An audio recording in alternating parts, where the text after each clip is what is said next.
Hello and welcome to the new session of the Geography class 9th chapter 2।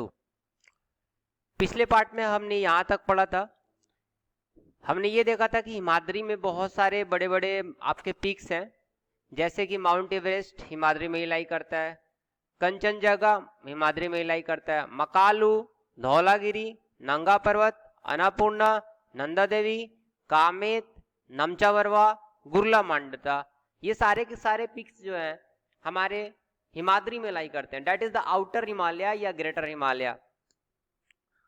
आगे बढ़ते हैं। The range lying to the south of the Himadri forms the most rugged mountain system and is known as Himachal. Himadri के just south में ये ऊपर वाला part Himadri हो गया और उसके नीचे वाला पार्ट को हम लोग हिमाचल कहते हैं या lesser Himalaya, the lesser Himalaya. The ranges are mainly composed of highly compressed and altered rock। जैसा कि पीछे आपने देखा था कि ये ज्यादातर ग्रेनाइट रॉक से बना हुआ है। जो आउटर हिमालय है वो किस रॉक से बना हुआ है? ग्रेनाइट रॉक से। बट ये जो हिमालय है इसमें बहुत सारे हाईली कंप्रेस्ड रॉक है और अल्टर्ड रॉक है। अल्टर्ड मतलब कुछ छोटा कुछ बड़ा और काफी कंप्रेस्ड है। The altitude varies between 3700 and 4500 meters and the average width is 50 kilometre. और ये जो लेजर हिमालय है जिसको हमने हिमाचल भी कह सकते हैं, इसकी एल्टीट्यूड लगभग 3700 से लेके 4500 मीटर्स के बीच में होती है और इसकी एवरेज विड्थ 50 किलोमीटर के करीब है। While the Pir Panjal range from the longest and the most important range, the Dhauladhar and Mahabharat ranges are also the prominent ones।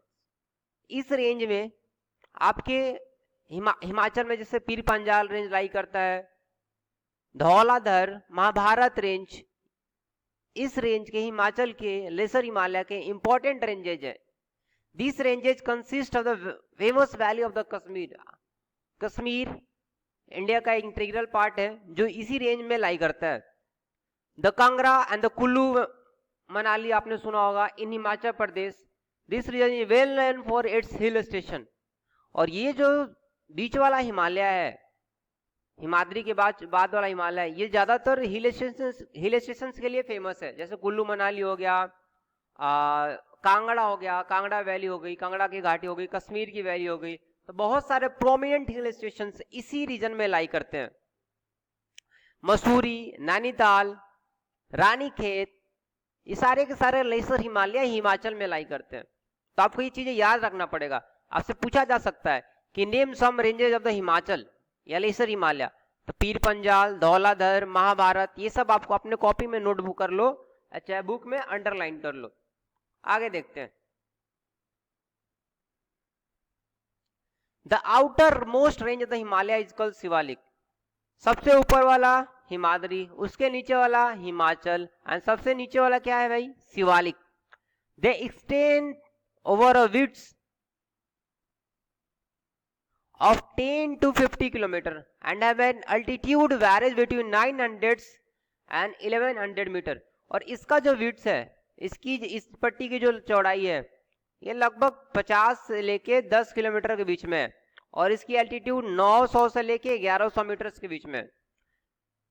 तो आप क्या देख रहे हो, जैसे जैसे नीचे आ रहे हैं एल्टीट्यूड घटता जा रहा है। सबसे ऊपर वाला जो रेंज था हिमाद्री, उसमें उसकी एवरेज हाइट कितनी थी? 6000। अभी जस्ट इसके ऊपर वाला हमने पढ़ा हिमाद्री के बाद हिमाचल, इसकी एवरेज विड्थ कितनी थी? 3700 से लेके 4500। और सबसे नीचे वाला हिमालय का आप देखो 900 के करीब आ गया, 1000 के करीब आ गया। This is the average width of the outer Himalaya या सबसे नीचे वाला हिमालय का। ठीक है। These ranges are composed of unconsolidated sediments brought down by rivers from the main Himalaya ranges located farther north। और ये जो रेंज है, जो सबसे बाहर वाला रेंज है, नीचे वाला रेंज है, जो ऊपर से नदियां आती हैं इस तरीके से और अपने साथ ग्रेवल, सिल्ट, क्ले, सारे के सारे सॉइल लेके आती है और यहाँ डिपोजिट करती है। तो ये रेंज इस चीज से बना हुआ है, जो नदियों द्वारा सेडिमेंट्स ब्रॉट डाउन होता है ऊपर से, ये यहाँ आके इकट्ठा करती है और इस रेंज का फॉर्मेशन करती है, निर्माण करती है। This valley are covered with thick gravel and alluvium. और इस वैली की खासियत क्या है कि इसमें बहुत मतलब कि इंपॉर्टेंट मिट्टी जिसको हम एलुवियल सॉइल कहते हैं, जो हमारे फसल्स के लिए काफी ज्यादा महत्वपूर्ण होता है, इसी रेंज में पाया जाता है। ठीक है, सबसे नीचे वाले हिमालय में। The longitudinal valley lie between the lesser Himalaya and the Shivalik are known as duns. इस हिमालय के बीच में और शिवालिक के बीच में जो वैल्यू है, जो घाटी है, उसको हमने दून कह दिया। जैसे Dehradun, Kotli Dun, Patli Dun are some of the well known Duns. Beside the longitudinal division, the Himalaya have been divided on the basis of the region from west to east. ये तो हम longitudinal division के हिसाब से हमने हिमालयों को 3 भागों में बांट दिया, outer Himalaya, middle Himalaya and lesser Himalaya. लेकिन अगर हम वेस्ट टू ईस्ट जाएं तो वेस्ट टू ईस्ट से भी हिमालयों को अपने अपने हिसाब से बांट सकते हैं। वेस्ट मतलब यहां से लेके अरुणाचल प्रदेश तक, जहां तक हिमालय का एक्सटेंशन है। These divisions have been demarcated by river valley. For example, the part of Himalaya lying between the Indus and Satluj have been traditionally known as the Punjab Himalaya. जो सबसे वेस्टर्न हिमालय है, जहां से इंदस नदी निकलती है, सतलज निकलती है, झेलम निकलती है, रवि निकलती है, चेनाब निकलती है, इस हिमालय को हम पंजाब हिमालय के नाम से जानते हैं, क्योंकि ये पंजाब वाले रीजन में लाई करता है। पंजाब केवल हमारे इंडिया में ही नहीं है, पंजाब पाकिस्तान के पंजाब में है और हमारे इंडिया में भी पंजाब है। जब भारत का बंटवारा हुआ था तो पंजाब के कुछ क्षेत्र पाकिस्तान में चले गए थे और कुछ क्षेत्र इंडिया में रह गए थे। तो ये वाला जो हिमालय का रीजन है पंजाब क्षेत्र में लाई करता है, तो इसीलिए इसको बोलते हैं Punjab Himalaya. But it is also known as regionally as a Kashmir and Himachal Himalaya. Kashmir में जाएंगे तो इसको कश्मीर हिमालय के नाम से जाना जाता है, हिमाचल में जाएंगे तो हिमाचल हिमालय के नाम से जाना जाता है। तो यानी कि लोकली अलग अलग क्षेत्र के हिसाब से हिमालय का नाम पड़ गया। The part of the Himalaya, Himalaya के वो भाग जो लाई करता है कहां से बीच, सतलज एंड काली रिवर के बीच में, उसको कुमाऊं हिमालय के नाम से जाते हैं। जो सतलज नदी और काली नदी के बीच वाला पार्ट है हिमालय का, उसको हम लोग कुमाऊं, जो उत्तराखंड में लाई करता है, कुमाऊं हिल्स के नाम से जानते हैं या हिमालय के नाम से जानते हैं। The Kali and the Teesta river demarcated the Nepal Himalaya. Kali, ये हमारी काली नदी है, इसको मैं एक बार साफ कर देता हूं।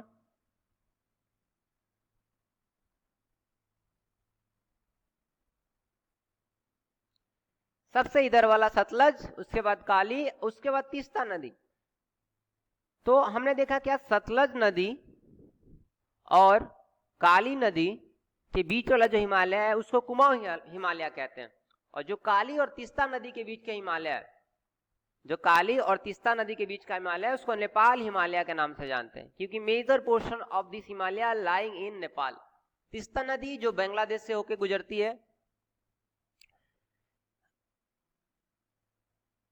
और हिमालय को वो पार्ट जो तीस्ता और दिहांग रिवर के बीच में लाई करता है, उसको आसाम हिमालय कहते हैं।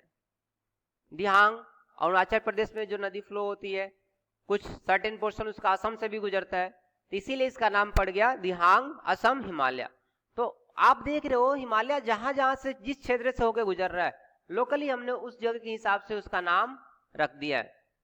ठीक है, और भी रीजनल नेम्स है, और भी हिमालय का रीजनल नेम्स है। There are regional names also in this broad category. Find out some regional names of the Himalaya. ये आपके ऊपर काम छोड़ रखा है इन्होंने, आपको फाइंड करना है कि अलग अलग जगह हिमालय को किस किस नाम से और जाना जाता है। The Brahmaputra marks the eastern most boundary of the Himalaya. Brahmaputra Himalaya की सबसे ईस्टर्न मोस्ट बाउंड्री को मार्क करती है। Beyond the Dihang Gorge, the Himalaya bends sharply to the south and is spread along the eastern boundary of the India. Dihang valley के बाद से जैसे ही यहाँ तक हिमालय दिहांग वैली तक पहुंचता है, यहाँ से साफ टर्न लेता है साउथ की तरफ। अरुणाचल प्रदेश, दिहांग वैली कहाँ पर है, अरुणाचल प्रदेश में। यहाँ से हिमालय साफ टर्न लेता है, साउथ की तरफ बेंड कर जाता है। आगे लिखा हुआ है, और जैसे हिमालय ईस्टर्न पार्ट में आता है उसका नाम हो जाता है पूर्वांचल, और the eastern hills and the mountain. These hills running through the north east states are mostly compose of strong sandstone. और इधर वाले जो पूर्वांचल वाला हिमालय है, इसकी खासियत ये है कि ज्यादातर ये सैंडस्टोन से बना होता है। Which are sedimentary rocks, जो कि सेडिमेंट्री रॉक्स होते हैं। सेडिमेंट्री रॉक्स क्या होता है? जो नदियों के द्वारा लाया जाता है और ऐसे जमा किया जाता है, ठीक है, सेडिमेंट्स जो बनता है rock. Covered with a dense forest, they mostly run as a parallel ranges and valley. और हिमालय का ये वाला पार्ट ना काफी ज्यादा फॉरेस्ट से घिरा हुआ है और छोटी छोटी बहुत सारी वैलीज भी है, घाटियां भी हैं।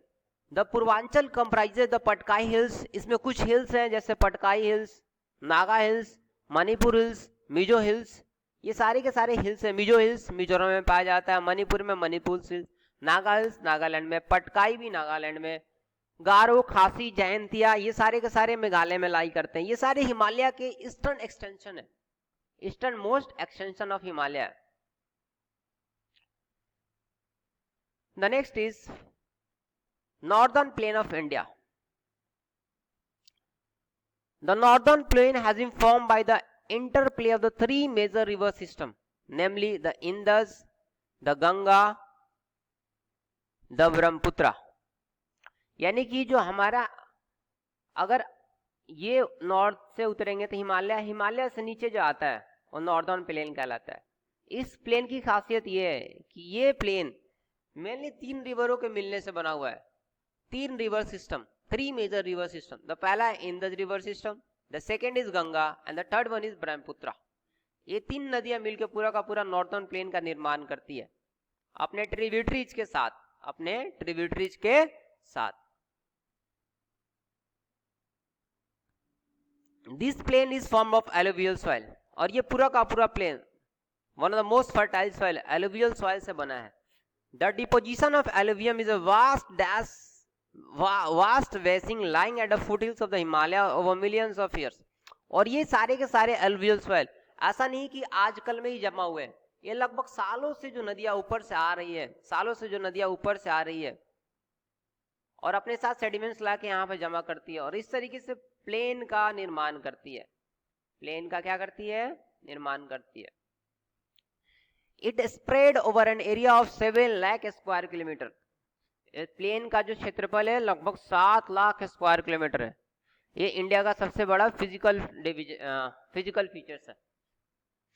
The plain being about 2400 kilometre long and 240 to 320 kilometre broad. और इस प्लेन की लंबाई लगभग 2400 किलोमीटर है और इसकी चौड़ाई लगभग 240 से लेके 320 किलोमीटर के बीच में लाई करता है। 2400 किलोमीटर, गंगा की लंबाई है 2500 किलोमीटर। तो देख रहे हो ऑलमोस्ट गंगा की इक्विवेलेंट इस प्लेन की लंबाई है। जहां तक गंगा है वहां तक प्लेन है, जहां तक गंगा की लेंथ है वहां तक क्या है? प्लेन है। यानी कि पूरा का पूरा प्लेन किस पे डिपेंड करता है? गंगा पे। बिहार, उत्तर प्रदेश, ये सारे के सारे प्लेन में ही लाई करते हैं। पश्चिम बंगाल हो गया। इस डेंसली पॉपुलेटेड फिजियोग्राफिक डिवीजन है, ये इंडिया का one of the most densely populated region है। आई होप इस चीज को आपने समझा होगा कि यहाँ पॉपुलेशन ज्यादा क्यों है, क्योंकि ये प्लेन रीजन है और प्लेन रीजन होने के कारण यहाँ की मिट्टी बहुत उपजाऊ है और उपजाऊ मिट्टी होने के कारण यहाँ फसल्स, वैरायटी ऑफ फसल्स लगते हैं, अलग अलग किस्म के क्रॉप्स उगाए जा सकते हैं। That's why from the ancient traditions, ancient times लोग यहाँ पर रह रहे हैं। यहीं पे मगध डायनेस्टी का उद्भव हुआ, मगध डायनेस्टी ने जन्म लिया जो इंडिया की सबसे ताकतवर डायनेस्टी थी। तो यहाँ पर रिच सॉइल कवर है, एडिक्वेट वाटर सप्लाई है, फेवरेबल क्लाइमेट है। तो पॉपुलेशन इस जगह नहीं होगा तो कहाँ होगा? राजस्थान में होगा, रेगिस्तान में होगा।